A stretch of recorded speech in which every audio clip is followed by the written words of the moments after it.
Welcome back, everyone, for a destructive fire Cobra Kai Season 5 Watch Party. It's been several months now since Season 5 came out, and obviously the excitement has died down. We've watched the season many times, dissected it a bunch, and have made plenty theories about Season 6. However, I've noticed a slight change in engagement, especially in comparison to Season 4. Enthusiasm is down. People aren't as interested in talking about the show or what comes next. I've gotten a moderate number of comments from people who said they didn't like Season 5. Now, to be fair, every season gets people like that. It's a reality of the universe. They started in earnest with Season 3. A lot of people were proclaiming Netflix ruined the series. Actually, that's the most common complaint. Netflix ruined the series. Now, we know that's not true. It's the same creative team, and Netflix didn't even make Season 3. Still, I can't help but notice after Season 5, interest is elsewhere. For what it's worth, I think it's telling my most popular video after this season was the one on Hawk getting nerfed. I would have thought analysis on Terry Silver or the big fight would have been bigger, but that clearly isn't the case. I tend to think it's also an indication that people had a certain frustration with Season 5. Despite there being so many amazing moments, and there were a lot of them, there were just as many letdowns. So I'm going to look at what I think are the weak parts of Season 5. To begin, let's look over the 10 episodes of the season. While there's a little disagreement, I would rate the episodes something like this. Basically, I think the season started strong and suspenseful. The Mexico storyline was great and Chosen was thrilling to watch. The problems start as the season goes on. Mike Barnes was fantastic in episode 3, but the rest of the episode didn't inspire viewers. Episode 4 is probably the biggest letdown of the season, with the water park.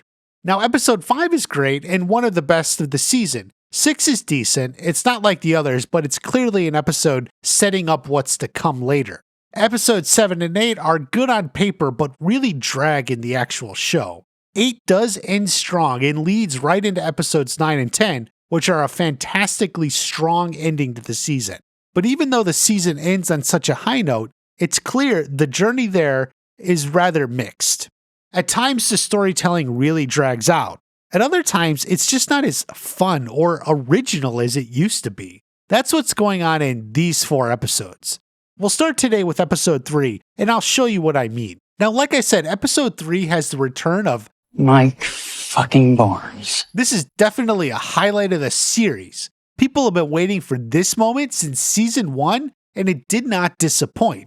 Barnes' backstory makes sense, his amends with Daniel, and we even get a fun short fight between him and Chosen. This is actually one of the best plot lines running in any season 5 episode. The problem here is the other 2. There's Carmen's pregnant with Johnny freaking out storyline, and then there's the whole Miguel and Sam relationship drama. Now, on the surface, Carmen thinking she's pregnant and the adventure it spawns changes the trajectory of the show. Obviously, that is no small thing. I mean, well, the baby is obviously small, but her being pregnant is a big deal. Now, this is a long growth moment for Johnny. He snaps into gear in a way we've only ever seen hints of before. This time, he has no choice. He has to get everything in order. The problem is, you've all seen this before. The whole she's having a baby pregnancy storyline has been used in sitcoms for over half a century. It's not exactly fresh or new ground the show is breaking here. Yeah, it's a little fun to see Johnny go through the steps, and he does it in his Johnny way, but it's not original or something new. For a show that was so unique to everything else out there, this is the first time it just feels like an ordinary sitcom. Plus, I don't think it's ultimately rewarding to watch Johnny go through all this. It's funny, sure, but not as rewarding. Imagine a scene with Superman, except his mission here is to vacuum the carpet.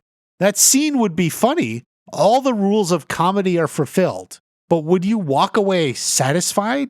Or are the laughs cheap? No one wants to see Superman vacuum a carpet. It's also not a big brain comedy moment, putting the greatest superhero in a domestic situation.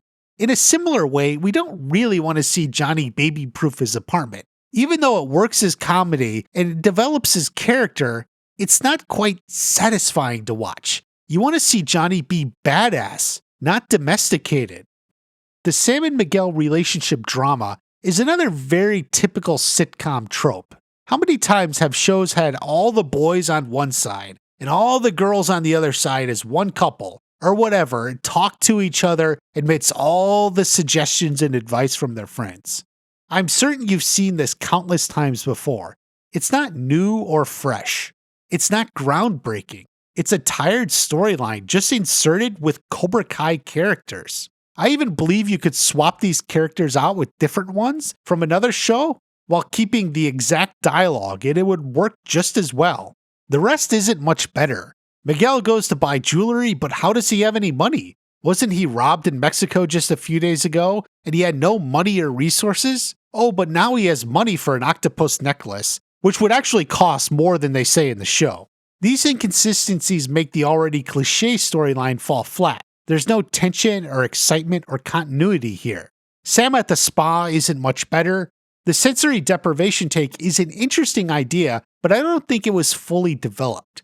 There's a bad trap you can get into with screenwriting where you visualize a scene and the visualization is captivating. So you write your script to that visualization whether you have it work or not. That is what I think happened during the dream sequence. This is probably something that came up in the writer's room. It's a very cool visual moment, no doubt about that. It culminates in Sam fighting herself. Also very cool to watch. There's a reason this stuff was featured heavily in the trailers. It's the perfect scene for a trailer because of how it looks. The problem is what's really going on here. I tried to come up with a lot of interpretations, but none of them really work.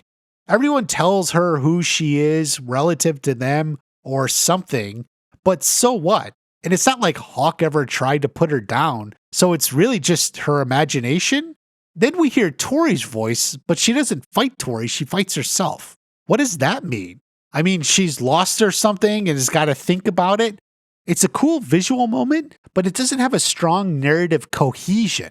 Another unfortunate part of the story is the Miguel Johnny scene is a really good one. Johnny gives some good advice, but it all ends up for nothing. I don't like scenes like that. Also, the implication seems to be it was all Miguel's mistake. He messed up by going to Mexico, so it's on him to fix it. I don't know, it could just be I empathize with Miguel here, because that is something I would do, but I don't think Miguel should be groveling and apologizing for what he did.